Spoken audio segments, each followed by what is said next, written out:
All right, guys, you're all doing a great job. We need to remember to be really intentional about what we do out there, okay?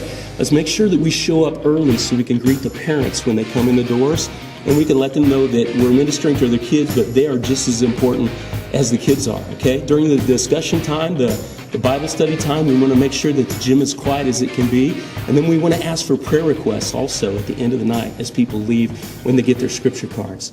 Let's be as friendly as we can, smile with people. You never know what they've gone through each day. You know, you and I look at this as sports and rec, but we are the church a lot of times to the people that walk through here. So let's be encouraging. Let's try to keep Jesus in the middle of everything and talk to as many people as we can. Got it? Got it. All right, we're going to break on 3. 1, 2, 3, ready? Break!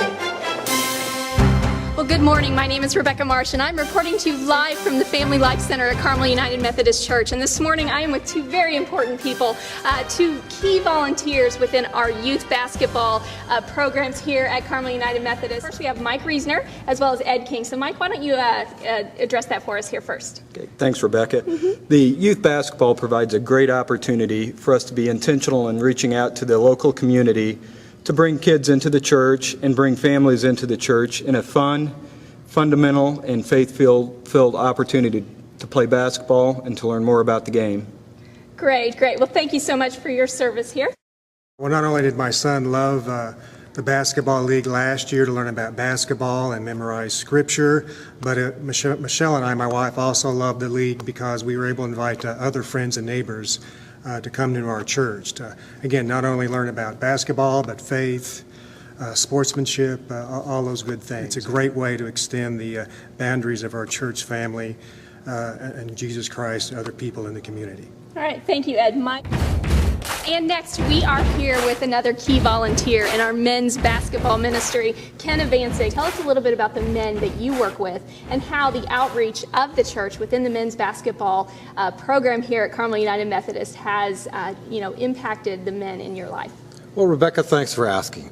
You've heard of businessmen going out on the golf course to build relationships, and after a day of golf, you get to know somebody.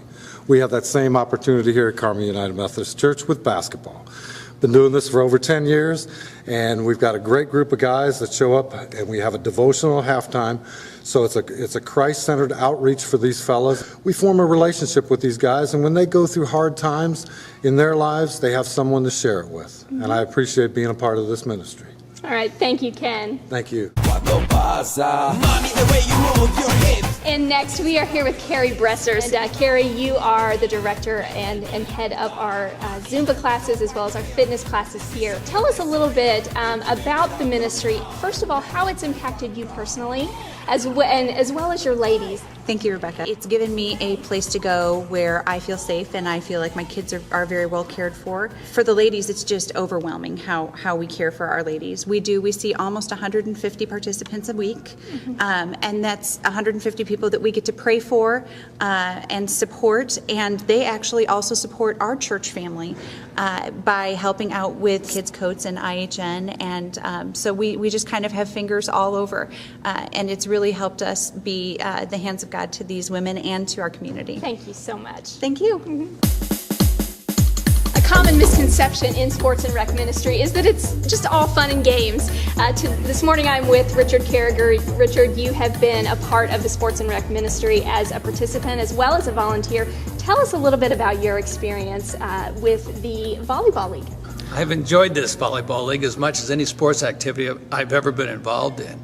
At first, when I heard about the sports and recreation coming to our church, I was a bit of a skeptic. I have not seen Jesus Christ's name on any of the rosters, but he is definitely here and at work at Carmel United Methodist Church. The people here have not only tolerated the spiritual message, but they're embracing it. Richard, I've heard that, first of all, a lot of people do participate in our volleyball ministry. Tell me a little bit about the people. We have many people participate from our church, but I would say over a third are not part of this church. They're seeking a church. They're looking for a place to play and recreate. We are all growing, though, in our faith. In fact, Gary Smith, who's the leader of this particular ministry, has shown through devotions and in times of reflection that his faith has grown as well. So we are all learning and coming closer to Christ in this ministry. We have found some have now call this their church home. Thank you, Richard, so much for being here. You're welcome. Well, we are here in the underground now, and I am with Justin Todd. Justin is a senior at Carmel High School, and you are, as you can tell from your shirt, you are on the football team. You're an active member of the youth group here at Carmel United Methodist. I just want to hear from you a little bit about what the chapel program has meant to you personally, as well as the members of the football team at Carmel High School. It's really given our guys a chance to go to somebody when needed. Also with prayer time, it's really helped. He's led many guys in prayer individually and as a team. When we have meals, he leads our team in a prayer, and also has a guy come in and talk to us as a motivational speaker. Before Ray came in as our chapel, when we had chapel, you didn't see as much prayer going on, and once that was introduced, it just spread out from there. You'd see guys praying as groups, and individually. Awesome. Well, thank you, Justin. Thank you for being here. And that's all for now. So back to you, Pastor Ray. I have to take